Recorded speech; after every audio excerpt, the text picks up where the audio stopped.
Hello, bienvenue dans ce nouvel épisode de J'ai peur donc j'y vais, le podcast qui vous aide à créer la vie qui vous ressemble et à gagner en sérénité. Je suis Steph Blue Lips, je suis coach et j'accompagne celles et ceux qui veulent s'épanouir dans tous les domaines de leur vie. Grâce à des accompagnements individuels et personnalisés, j'offre à mes clients un soutien, des outils et des stratégies efficaces pour atteindre leurs objectifs et créer un changement durable dans leur vie. Chaque semaine dans ce podcast, je vous partage des conseils, des outils et des expériences pour vous aider vous aussi à donner un nouvel élan à votre vie.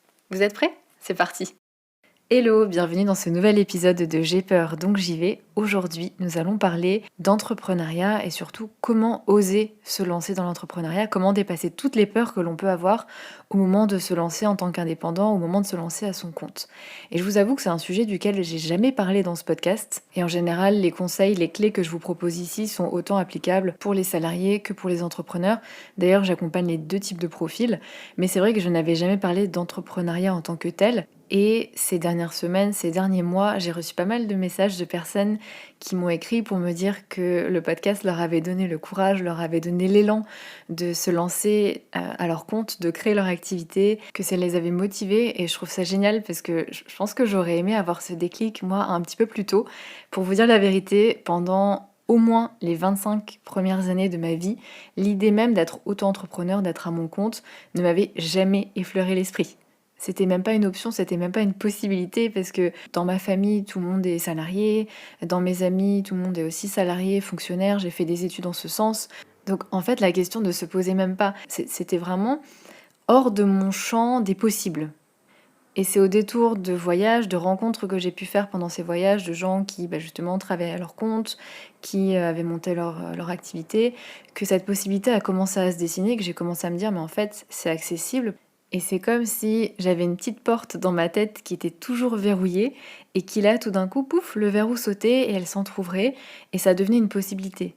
Et après ça, j'ai vite réalisé que l'entrepreneuriat, ou en tout cas travailler à mon compte, tout simplement être indépendante, c'est quelque chose qui en réalité comblerait toutes mes attentes de salarié frustré que je pouvais être à l'époque, qui manquait vraiment de liberté, qui avait envie de choisir ses projets, j'avais envie de pouvoir faire les choses pour moi, à ma façon. Il y a un truc que je détestais, c'était de devoir arriver au boulot à telle heure, repartir à telle heure, même si tu as fini ton job, même si tu es fatigué et que tu ferais mieux de venir le lendemain à 7 heures ou 6 heures, même si tu as envie, plutôt que faire du 9h-18h. Oh là là, c'était vraiment un truc qui était hyper chiant pour moi et j'avais vraiment cette envie de pouvoir travailler d'où je veux, de pouvoir travailler à mon rythme, de me sentir utile aussi dans ce que je fais, de pas juste travailler pour X personnes qui veut juste faire du bénéfice, avec qui je partage zéro valeur, où je trouve aucun sens. Et donc tout ça, je me suis dit, ah mais oui, en fait, ça serait vraiment quelque chose de bien pour moi, quelque chose qui me correspondrait. Mais alors là, tout de suite, mon cerveau est arrivé à dire, attention, attention. Et là, c'était vraiment la cascade de peur, de doute. Mais est-ce que j'en suis capable? Mais est-ce que ça va pas être trop difficile pour moi? Et si j'échoue? Et si j'ai pas de clients? Et si je me mets en danger financièrement? Et qu'est-ce que vont penser les autres autour de moi? Je vais devoir le dire, je vais devoir m'afficher, je vais devoir afficher mes nouvelles ambitions. Imagine si ça foire, la honte! Et puis qui je suis pour faire ça? Peut-être qu'en fait je suis pas légitime. Regarde la concurrence, il y a déjà plein de personnes qui font ça et qui le font très bien. Et qu'est-ce que tu vas apporter de plus? Et puis de toute façon, je sais pas me vendre, je sais même pas par où commencer. Donc bref, c'était vraiment la totale et ça m'a complètement tétanisée.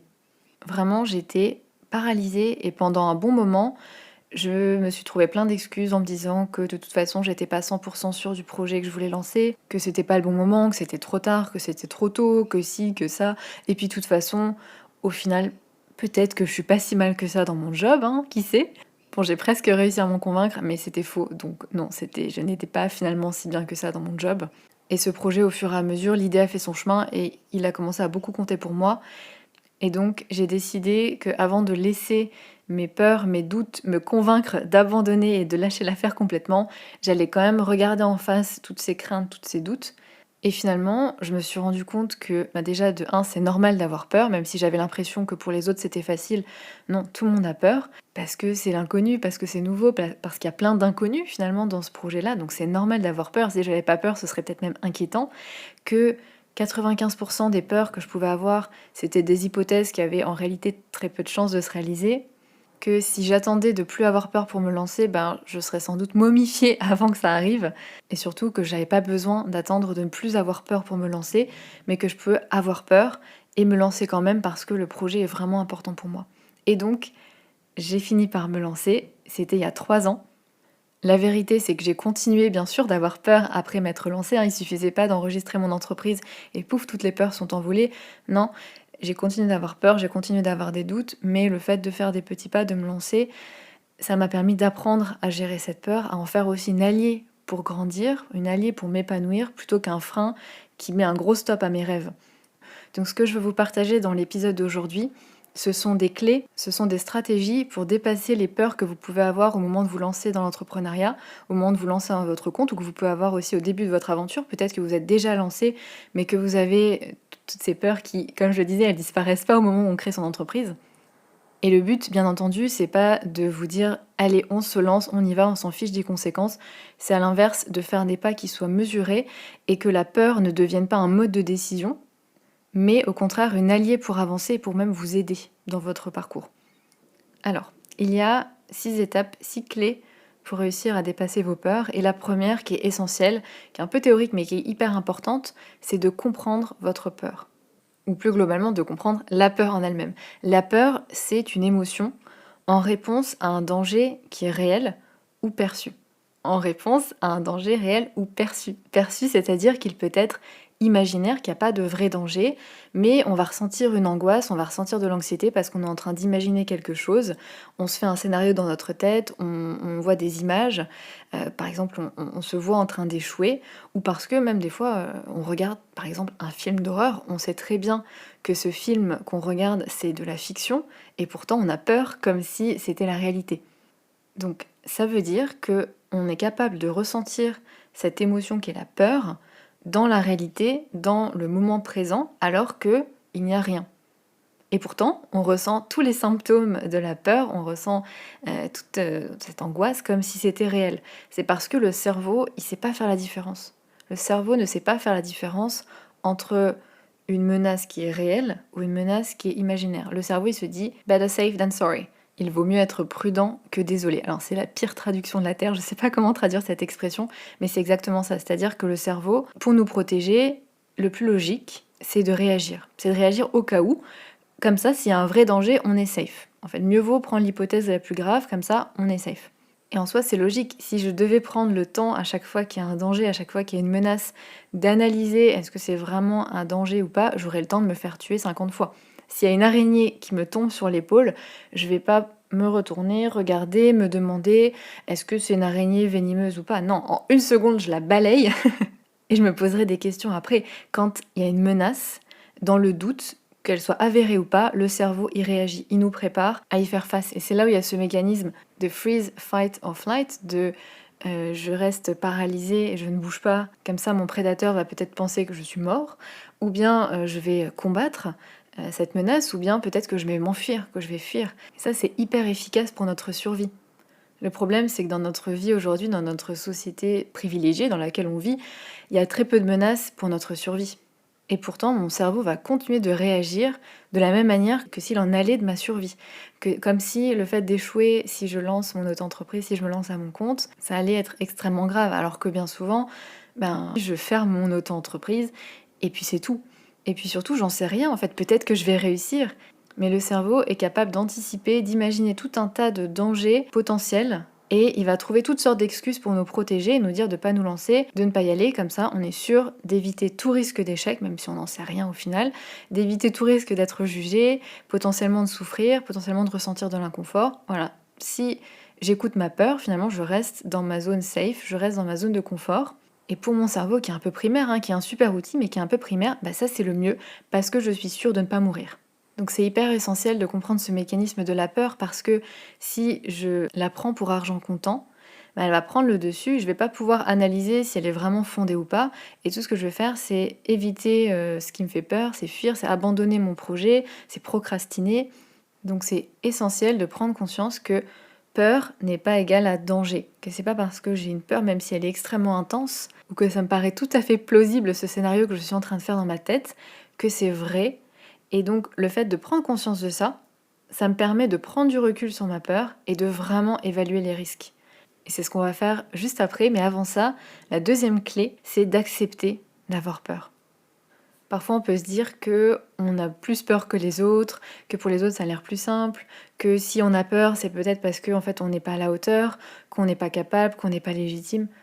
Non, votre peur ne veut rien dire sur vous, sur vos capacités, sur votre valeur, sur vos compétences. C'est pas parce que vous avez peur que vous êtes moins capable, que vous êtes moins légitime ou que ça veut déjà dire d'avance que ça va pas fonctionner en fait. Tout le monde ressent de la peur, peu importe les réussites passées, peu importe leur talent, c'est juste normal et vous n'êtes pas votre peur. Et ça c'est essentiel de se le rappeler, vous n'êtes pas votre peur, c'est une émotion, ce n'est pas vous. Et c'est une émotion qui est plus que normale. C'est normal d'avoir peur de vous lancer dans une nouvelle aventure, d'aller vers l'inconnu, de sortir de votre zone de confort. C'est quelque chose qui est tout à fait normal. Et c'est même bon signe que vous ayez peur. Ça veut dire, comme je vous le disais avant, que votre cerveau, il fait son job de bon cerveau qui cherche à vous empêcher de souffrir, qui cherche à vous empêcher de vous mettre en danger. C'est aussi le signe que ça compte pour vous. C'est le signe que vous apprêtez à faire quelque chose de nouveau. Donc c'est plein de choses qui sont super positives. Les peurs, ces peurs que vous pouvez ressentir aujourd'hui à l'aube de vous lancer dans l'entrepreneuriat ou au début de votre aventure entrepreneuriale, elles sont normales, elles font partie du jeu et vous n'avez pas besoin de les éliminer pour avancer. Et d'ailleurs, si vous attendez de ne plus avoir peur pour avancer, vous lancerez jamais. La peur se dissipe seulement quand on ose l'affronter et justement si vous acceptez d'avoir peur, vous pourrez avancer avec elle et elle ne sera plus un frein. Et je lisais quelque part une phrase que je trouve très juste, c'est ce n'est pas la sensation de peur qu'il nous faut craindre, mais sa capacité à nous faire renoncer à nos désirs et nos rêves. Et c'est exactement ça. La peur en soi, c'est une émotion qui, plus vous allez vous y confronter et plus elle va disparaître, plus vous allez avancer et plus elle va diminuer. Et par contre, ce dont il faut avoir peur, c'est ce qu'elle est capable de vous faire faire si vous l'écoutez. Ce qu'elle est capable de vous faire faire, cette peur, si vous n'acceptez pas tout l'inconfort qu'elle procure. Et je sais à quel point c'est inconfortable de ressentir de la peur et de quand même avancer, de ne pas être sûr et de douter. Mais je vous assure, vous allez vous habituer à elle. Et je suis sûre que vous avez plein d'exemples dans votre vie où vous avez quelque chose qui vous faisait peur. Je sais pas, prendre la parole en réunion, aller seul à la salle de sport, voyager seul par exemple. Et puis, une fois que vous l'avez fait, une fois, deux fois, trois fois, ça vous paraît facile. Et bien là, c'est pareil. Donc acceptez cette peur, acceptez qu'elle fait partie du jeu, acceptez qu'elle n'est pas mal, qu'elle ne veut rien dire, qu'elle n'est pas très agréable à ressentir, mais renoncer à ses rêves et les regrets qu'on peut avoir quand on a abandonné quelque chose qui nous tenait à cœur, c'est vraiment encore pire. Et d'ailleurs, un de mes mantras, une de mes expressions préférées, c'est « on ne regrette que ce qu'on n'a pas tenté ». Et je trouve ça hyper motivant et c'est tellement vrai à mon sens. Donc sur ces bonnes paroles, je vous propose que nous passions à la troisième clé, où là, on va entrer dans du concret, il va falloir bosser. La troisième clé, c'est de regarder vos peurs en face. Essayez de faire pause un instant dans toutes ces pensées qui vous disent que oh là là, si vous vous lancez, que ça ne fonctionne pas, et que vous vous retrouvez à la rue et sans emploi, etc. Faites pause et essayez de réaliser déjà dans un premier temps que là, c'est la peur qui parle. Juste dites-vous ça. Ok, là, ces pensées-là, c'est ma peur qui est en train de parler. Pause. Deuxième étape, essayez de nommer là ou les peurs que vous avez. Et ça, c'est souvent une étape qui n'est pas facile, mais c'est hyper important de mettre des mots sur cette émotion, sur quelles sont les peurs exactes que vous avez, pour essayer de conscientiser un petit peu ce qui se passe à l'intérieur. Peut-être que vous avez peur de l'échec, peut-être que vous avez peur de vous mettre vous ou votre famille en danger financièrement, peut-être que vous avez peur d'être jugé, que vous avez peur du regard des autres, peut-être même que vous avez peur de réussir, ça arrive aussi, à creuser. Peut-être que vous avez peur de ne pas être à la hauteur, de ne pas être légitime. Peut-être que vous avez peur d'arriver trop tard sur le marché. Peut-être que vous avez peur de l'inconnu, en fait, tout simplement. Essayez vraiment de nommer la peur que vous ressentez. Deuxième étape. Troisième étape, on est toujours dans cette troisième clé, je précise. Troisième étape, c'est d'être précise sur ce qui vous fait peur exactement. Qu'est-ce qui vous fait vraiment peur? Parce que quand une peur est vague, quand elle est un peu indéfinie, dont les contours sont indéfinis, ça fait encore plus peur et c'est encore plus difficile de travailler dessus. Donc essayez de vous demander qu'est-ce qui vous fait vraiment peur au fond. Essayez de vraiment creuser. Si vous avez peur de l'échec, peut-être que la peur au fond, c'est de ne pas réussir à trouver de clients. C'est peut-être de décevoir les personnes autour de vous, d'être ridicule si vous vous plantez, ça c'est horrible, de peut-être devoir retourner dans le salariat. Peut-être que vous avez peur de ne pas réussir à vous vendre, entre guillemets, de passer un peu pour un marchand de tapis, et au final ça ne vous correspond pas vraiment, vous ne savez même pas comment faire. Peut-être que vous avez peur de vous mettre en danger financièrement, mais en réalité, ce qui vraiment vous terrorise, c'est de plus pouvoir payer votre crédit, que votre famille perde en qualité de vie parce que vous gagnerez plus suffisamment. C'est peut-être de vous retrouver à la rue. Si vous avez peur du regard des autres, du jugement, peut-être qu'en réalité, ce qui vous fait vraiment peur, c'est de dire à votre famille, de leur annoncer votre projet, et leur réaction, c'est peut-être de vous montrer sur LinkedIn, sur Instagram par exemple. Si vous avez peur de ne pas être à la hauteur, peut-être que vous avez peur de ne pas être légitime et qu'on vous juge. Peut-être que vous avez peur de devoir gérer seul votre entreprise, de devoir assumer toutes les responsabilités sans pouvoir compter sur personne, de vous retrouver seul face à vos choix. Peut-être que vous avez peur que ce soit compliqué, que ce soit difficile en fait d'être auto-entrepreneur parce que vous ne savez pas tout à fait en quoi ça consiste. Donc voilà, quelques exemples, mais en tout cas, le but de cette étape, c'est d'identifier clairement ce qui vous fait peur, de clairement identifier le problème pour ensuite pouvoir trouver des solutions. Et c'est l'étape numéro 4, c'est la quatrième clé que je vais vous partager aujourd'hui, c'est de trouver des solutions. C'est de ne pas rester face à votre peur et de lui dire « Ok, t'as raison, je laisse tomber, c'est vrai que je vais me planter de toute façon, je vais pas réussir à trouver de clients, c'est vrai que je suis pas légitime, donc je laisse tomber là. » Non, ces peurs que vous avez identifiées, voyez-les un petit peu comme des objections. Voyez-les comme des problèmes à résoudre. Une peur, finalement, c'est comme la crainte d'un éventuel problème qui pourrait survenir. Quand vous avez peur de l'échec, vous craignez de manquer d'argent, de devoir retourner dans le salariat, d'être jugé. Donc en fait, ce sont des choses concrètes. Et une fois que vous avez identifié un problème, tout problème a une solution, même si parfois il faut être créatif. Et donc là, vous allez être à même de faire de cette peur une force pour vous aider à avancer, à trouver des solutions, à anticiper. Je vais vous donner un exemple. Si par exemple, vous craignez de ne pas y arriver, ça c'est votre peur, c'est un petit peu vague, vous avez peur de ne pas y arriver. Qu'est-ce qui fait que vous pourriez ne pas y arriver? Concrètement, quels sont effectivement vos obstacles, quelles sont les choses qui vous manquent? En vous posant la question comme ça, vous pourrez peut-être identifier que effectivement, il vous manque certaines compétences, je ne sais pas, en comptabilité, en gestion, peut-être que vous ne savez pas faire telle ou telle chose, peut-être que tel domaine est flou pour vous, c'est pas grave. Ça veut dire qu'il va falloir apprendre, qu'il va falloir faire des recherches, qu'il y a des compétences peut-être à acquérir, et ensuite vous pouvez vous demander comment je vais faire pour acquérir ces compétences et mettre en place des actions. Et donc vous passez d'une peur qui est floue à un problème qui a une solution concrète que vous pouvez mettre en place et qui vous aide à avancer. Un autre exemple, si vous avez peur de ne pas réussir à trouver de clients, ok, comment on fait en réalité pour trouver des clients? Comment on fait la concurrence? Comment on fait en général? Quelle stratégie moi je vais pouvoir mettre en place pour trouver des clients, pour prospecter? Peut-être autre exemple, que votre peur c'est que vous n'avez pas beaucoup confiance en vous et que vous avez peur de ne pas réussir à vous vendre. Ok, j'ai identifié un problème, je manque de confiance en moi. Comment je peux travailler sur ma confiance en moi? Est-ce qu'il y a un livre? Est-ce qu'il y a un podcast? Est-ce que je peux me faire coacher pour avancer plus vite? Autre exemple, la peur de manquer d'argent. Concrètement, imaginons que ce qui vous fait peur, c'est de ne plus pouvoir payer votre crédit, de vous retrouver à la rue. Là, la première étape, c'est de faire un point sur la réalité de votre situation financière. De ne pas rester un peu dans le flou, dans la peur finalement, mais d'entrer dans le concret. Combien vous dépensez? Où? Quelles sont vos dépenses obligatoires? De combien vous avez besoin au minimum par mois pour vous en sortir? Et ne sortez pas un chiffre du chapeau, vraiment essayez de vous plonger dans vos comptes, de vraiment chiffrer tout ça. Et souvent c'est rassurant, on se rend compte que en fait on peut s'en sortir, qu'on a des solutions. Et évidemment le but c'est pas de vous mettre en danger financièrement. Le but c'est de ne pas laisser la peur vous freiner et vous bloquer dans vos projets. C'est de regarder en face cette peur-là, de manquer d'argent, et de voir quelles sont les solutions. Après, ça ne veut pas dire s'il y a des solutions que vous êtes obligé d'entrer en action. Vous pouvez très bien voir qu'il y a des solutions, puis décider que non, en fait, que vous ne voulez pas vous lancer.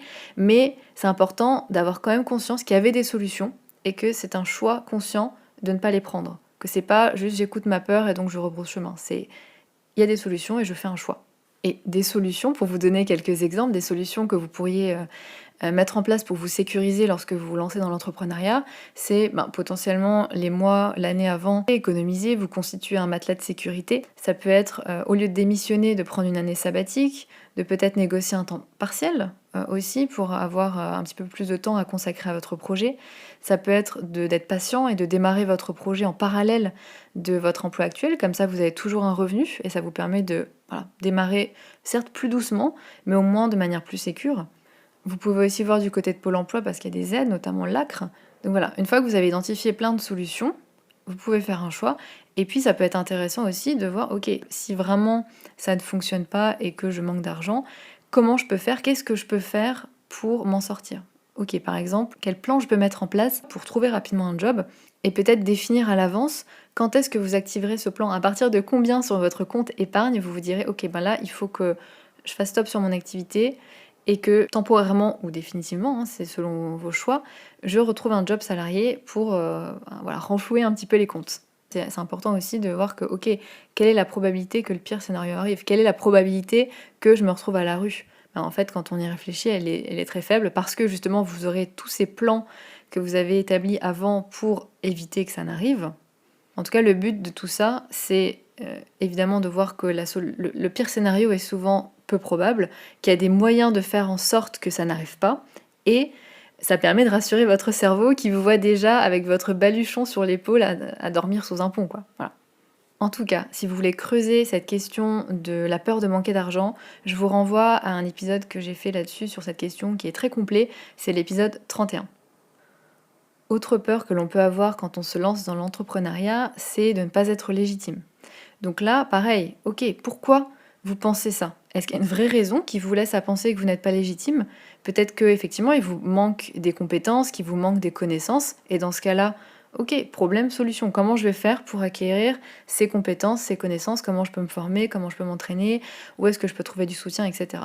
Attention cependant à ne pas enchaîner indéfiniment les formations pour vous sentir plus légitime sans jamais vous lancer. Ça marche pas non plus.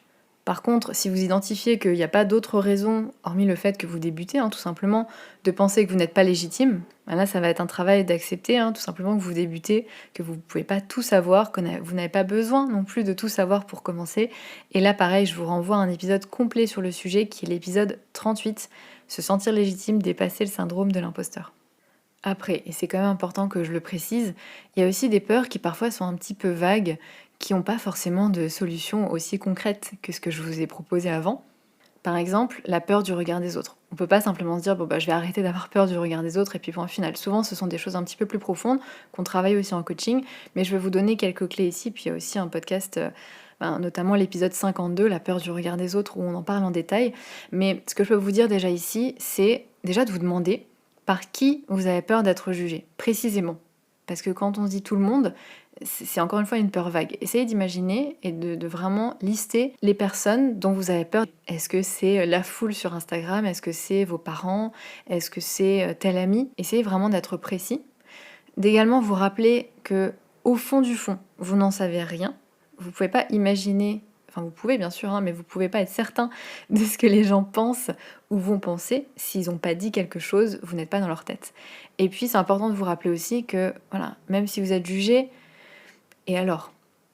Et alors, qu'est-ce qui se passerait vraiment? Mais vraiment, posez-vous la question. Si cette personne vous juge ou si ces personnes que vous avez identifiées vous jugent, qu'est-ce qui va se passer? Est-ce que c'est grave? Est-ce que dans 1 an, dans 10 ans, ce sera toujours important pour vous? Essayez de réfléchir aussi à ce que ça vous coûte aujourd'hui de ne pas oser par peur du regard des autres versus les conséquences d'être jugé. Et je vous invite vraiment à prendre une feuille et un stylo et tout ce que je vous ai cité là à partir du point 3, à vraiment vous poser ces questions par écrit. C'est vraiment important. Essayez de vraiment vous demander ce que ça vous coûte de continuer dans cette vie, dans ce job qui ne vous épanouit pas, et ce que ça vous coûte à l'inverse d'abandonner ce projet qui vous plaît tant, qui a tant le potentiel de vous épanouir. Je vous le disais avant, mais souvent on regrette ce qu'on n'a pas fait. La vie est beaucoup trop courte pour dépenser notre énergie à essayer de plaire aux autres, pour au final ne même pas se plaire à soi-même. L'important, c'est avant tout d'être bien avec vous-même. Et au fil du temps, on se rend compte de plus en plus, au cours de notre vie, que la vie des autres, en fait, il n'est pas si important. Et ce qui est important, c'est notre bonheur à nous. Et parfois, on se dit, mais quelles années, combien d'années j'ai perdu à tant me soucier de la vie des autres, à tant me faire des nœuds au cerveau par peur du jugement et de ce que les autres allaient penser. Donc, pensez déjà à comment vous penserez quand vous aurez 50, 60 ans ou plus et que vous vous direz, mais faut vivre pour soi. Bah voilà, essayez de vous dire ça maintenant. Et je vous invite pour vraiment poursuivre ce travail-là à jeter un coup d'œil à l'épisode 52 et également à l'épisode 19 qui est un peu plus vieux, mais où on parle de la peur du jugement des autres et notamment voilà, votre entourage, votre famille un petit peu plus proche. Et un dernier exemple pour clôturer avec ce point 4 qui a été de trouver des solutions à vos peurs, c'est celui de la peur de l'échec. Avant, je vous donnais cet exemple pour vous proposer de simplement identifier ce qui pourrait faire qu'effectivement, vous pourriez échouer afin de pouvoir travailler dessus. Peut-être que c'est une compétence qu'il vous manque, peut-être que vous manquez de confiance en vous, peut-être que vous êtes perfectionniste, peut-être que vous avez du mal à être patiente et persévérante. Bref, d'identifier vos points faibles, les choses qui pourraient effectivement vous faire échouer pour pouvoir y pallier. Ça, c'est la première chose. La deuxième chose, c'est quand même cette peur d'échouer qui est un petit peu vague, de « et si j'échoue ?» en gros. Voilà, tous ces « et si ». Et ça, en général, on n'a pas trop envie d'y penser, on évite d'y penser, on a peur au final d'avoir encore plus peur en réalité. Et le truc, c'est que moins j'y pense, et plus c'est présent et plus c'est anxiogène. Donc posez-vous vraiment la question. Si vous échouez, qu'est-ce qui se passe concrètement ? Est-ce que c'est grave ou pas ? Est-ce que peut-être vous allez perdre tout votre patrimoine, votre maison, je ne sais quoi ? Ou peut-être que si ça ne fonctionne pas, vous allez devoir fermer tout simplement et retourner dans le salariat, retrouver un job. Peut-être que vous aurez perdu un peu de temps, peut-être un peu d'argent. Ça va sans doute faire un peu mal à votre ego, mais en soi, si vraiment vous êtes objectif, c'est quelque chose que vous allez pouvoir surmonter. Et tout ça, ça vous permet d'anticiper et puis surtout, bien sûr, de voir que bien souvent, le pire scénario, il n'est pas si dramatique que ça et que vous allez pouvoir vous relever. Pour aller plus loin sur cette question, il y a aussi un podcast très complet, c'est l'épisode numéro 48, la peur de l'échec, 7 clés pour la surmonter. Maintenant, la 5e et avant-dernière clé que je vous partage aujourd'hui pour oser vous lancer dans l'entrepreneuriat et dépasser les peurs que vous pouvez avoir, c'est de vous rappeler votre pourquoi, de vous rappeler votre motivation profonde. Pourquoi ce projet est important pour vous ? Qu'est-ce qui vous motive ? Le fait d'avoir une motivation qui est claire, qui est ancrée, qui est vraiment profonde en vous, c'est vraiment la clé pour réussir à dépasser vos peurs et à vous lancer. Et ça le sera aussi d'ailleurs tout au long de votre projet pour ne pas abandonner parce que c'est sûr qu'au cours de votre projet entrepreneurial, vous aurez sans doute des doutes, vous ferez sans doute face à des critiques, à des échecs. Et le fait d'avoir un pourquoi, d'avoir une motivation qui est vraiment ancrée en vous, ça va vous permettre de dépasser tout ça, de trouver la force de dépasser tout ça. Donc ce que je vous invite à faire, c'est à vous demander pourquoi est-ce que ce projet il vous tient à cœur ? Quels bénéfices vous pensez en retirer ? Quelles émotions vous pensez que vous allez ressentir si vous réussissez ? Ça permet aussi d'ailleurs de focus votre attention sur ce qui vous motive, sur ce que vous avez envie de créer et pas seulement sur ce qui pourrait mal tourner. Parce que ça, c'est bon, on l'a déjà fait suffisamment, on a imaginé tous les pires scénarios, tout ce qui se passera en cas d'échec, mais il ne faut pas oublier qu'il y a aussi la possibilité que ça fonctionne, que vous réussissiez, que votre auto-entreprise fonctionne, que vous vous épanouissiez dans votre vie pro au quotidien. Et ça, c'est tout autant une possibilité. Donc c'est super important de laisser de la place aussi à ce type de pensée. Une fois que vous avez traité vos peurs, que vous avez un plan d'action, fermez ce chapitre et essayez aussi de vous concentrer sur comment on va faire pour réussir, qu'est-ce qui me motive, pourquoi c'est important pour moi. Donc vraiment, le fait d'avoir un pourquoi vous faites ça qui est fort, qui a du sens pour vous, ça va vous permettre de trouver aussi la motivation pour dépasser vos peurs et pour pas vous laisser bouffer par elles. Ce que je peux aussi vous proposer d'ailleurs dans ce sens-là, c'est de vous demander, est-ce que vous allez regretter si vous ne le faites pas ? Qu'est-ce que vous perdez si vous ne le faites pas ? Essayez vraiment de noter tout ça, de noter votre pourquoi, de l'accrocher chez vous dans un endroit où vous pouvez le voir, parce que ça va être votre source de motivation. C'est ça qui fait que vous allez continuer et que ça vaut le coup de dépasser ces peurs-là, ça vaut le coup de ressentir cet inconfort qu'on ressent quand on se lance dans quelque chose d'inconnu. Ça vaut le coup, parce que c'est important pour vous. Et enfin, 6e et dernière étape, 6e et dernière clé, c'est do it scared. Faites-le en ayant peur, passez à l'action avec cette peur que vous avez, parce que le meilleur moyen de ne pas laisser cette peur, de ne pas laisser les doutes prendre le dessus, c'est de se mettre en marche. C'est de même faire une toute petite action, et ça va vraiment permettre de faire diminuer le stress et de plus rester dans votre tête, dans vos projections, dans tout ça, mais d'être dans le concret, dans l'action. Et essayez de ne pas regarder trop loin, de ne pas vous projeter dans des étapes auxquelles vous n'êtes même pas encore. Alors c'est bien évidemment d'avoir un plan, d'anticiper, mais parfois c'est bien aussi de commencer par le début, parce que ça c'est ce que je vois souvent chez les personnes que j'accompagne. Elles s'inquiètent par exemple du moment où elles vont devoir parler à un futur client, leur vendre leur produit ou leur service. Mais on n'en est pas là en fait. Déjà, il faut s'inquiéter de comment on va avoir ces premiers contacts avec les clients, un pas après l'autre. Essayez vraiment de regarder quelle est la prochaine étape. Est-ce que vous êtes en train de vous inquiéter de la marche suivante ou de la 10e marche ? Parce que forcément, quand vous êtes en train de vous inquiéter déjà de ce qui est dans fort longtemps, ça vous paraît flou, ça vous paraît loin, ça vous paraît compliqué. Essayez déjà de regarder qu'est-ce que je dois faire maintenant pour avancer. Quelle est la plus petite action que vous pouvez mettre en place aujourd'hui. Faites vraiment des petits pas, avancez une marche par une marche. Et point aussi très important, faites vraiment attention au perfectionnisme, faites vraiment attention aux fausses excuses qui vous disent que vous ne pouvez pas avancer parce que votre logo n'est pas prêt, que votre site internet n'est pas encore parfait, que vous n'avez même pas de site internet, que votre business plan n'est pas suffisamment complet, que c'est pas le moment pour vous lancer. Tout ça, ce sont des excuses. N'attendez pas que tout soit parfait pour démarrer parce que de toute façon ça ne le sera jamais et que c'est seulement en faisant que vous allez apprendre, avoir du feedback, vous améliorer. Lancez-vous, faites, apprenez aussi en même temps que vous faites. Il n'y a rien de plus efficace que de faire une erreur et de pouvoir corriger. Alors je ne vous dis pas de faire de grosses erreurs, mais simplement de vous laisser l'opportunité d'expérimenter et d'apprendre en chemin, d'être humble et vous verrez qu'il n'y a pas mieux pour au final apprendre, progresser et être vraiment efficace et tenir sur le long terme. Et pareil, pour le bon moment, il n'y a pas de bon moment. Il y aura toujours un petit grain de sable, il y aura toujours un imprévu, il y aura toujours quelque chose ou quelqu'un pour vous dire que c'est pas le bon moment. Donc le bon moment, c'est aussi quand vous décidez et vous pouvez ajuster au fur et à mesure ensuite. Et vous savez que je vous parle toujours d'être bienveillante envers soi-même, de prendre soin de vous respecter. Mais il ne faut pas confondre, et ça c'est important, la bienveillance envers soi-même et la complaisance où on reste dans notre zone de confort, où on écoute notre flemme, où on écoute nos excuses. Vous pouvez être bienveillante envers vous-même tout en vous bousculant un petit peu pour sortir de votre zone de confort, pour dépasser vos blocages. Ça va pas être confortable, mais ça vaut le coup. Rappelez-vous toutes les fois où vous avez fait des choses qui vous faisaient peur et ce que vous avez pu en retirer. Rappelez-vous aussi toutes les choses géniales qui peuvent se produire si vous vous lancez, parce que peut-être que de l'autre côté, il y a la vie dont vous rêvez aussi. Donc avancez par petits pas, avancez avec cette peur, vous allez voir, ça va muscler votre courage, vous allez apprendre à la gérer, elle va diminuer, et dans tous les cas, vous allez apprendre et grandir, et ça c'est inestimable. Et vous savez quelle est ma devise ? J'ai peur, donc j'y vais. Je sais que beaucoup d'entre vous se le disent au moment de se lancer. Et voilà, je vous invite à penser à ça. J'ai peur, donc j'y vais parce que c'est important pour moi, parce que ça compte pour moi et parce qu'il y a le potentiel derrière d'être vraiment hyper épanoui. Donc ça vaut le coup de dépasser cette peur. On arrive à la fin de cet épisode. Je vous propose de faire un petit récapitulatif des différentes clés que je vous ai proposées. La première, c'était de comprendre la peur, de comprendre cette émotion pour justement voir qu'il ne faut pas toujours l'écouter. La deuxième clé, c'était d'accepter d'avoir peur parce que c'est normal, ça fait partie du jeu. La troisième clé, c'était de regarder vos peurs en face, de vraiment les décortiquer pour comprendre de quoi il s'agit exactement.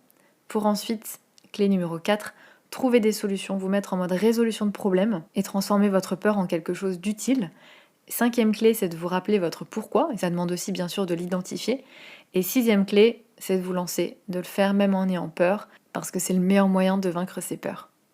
Et enfin, petit bonus qui est vraiment important, c'est aussi de s'entourer, que ce soit d'autres personnes qui traversent la même chose que vous, qui se lancent aussi dans l'entrepreneuriat, qui sont peut-être même des entrepreneurs déjà confirmés, que ce soit des proches qui vous soutiennent, votre partenaire, un ami, une amie, quelqu'un dans votre famille, peu importe, mais quelqu'un à qui vous pouvez exprimer vos peurs, à qui vous pouvez partager ce qui vous traverse, parce que le fait d'en parler, le fait de le sortir de soi, ça permet déjà de prendre du recul par rapport à ça et souvent d'apaiser certaines peurs, et puis ça peut permettre aussi d'avoir un autre point de vue. C'est aussi bien sûr ce qu'il est possible de faire en coaching. Si vous souhaitez vous faire accompagner, vous connaissez la chanson. Je vous invite à réserver un appel découverte pour en parler. Je vous mets le lien dans la description de cet épisode. Sur mon site internet, vous pouvez également retrouver les différents programmes d'accompagnement individuel que je propose. Vous pouvez retrouver tout ça sur stephbluelips.com/coaching. Ça s'écrit S-T-E-F, Steph, Bluelips, BLUELIPS.com/coaching, où vous pouvez retrouver toutes les infos sur les accompagnements, et notamment l'accompagnement Confiante, qui est à destination des salariés, mais aussi des entrepreneurs qui veulent retrouver confiance et sérénité dans leur vie pro. Je vous mets tout ça dans la description du podcast. Je vous remercie de m'avoir écouté jusqu'au bout. Je vous remercie aussi pour le soutien inconditionnel que vous apportez au podcast. Juste merci. Et je vous dis à dans 2 semaines. Ciao!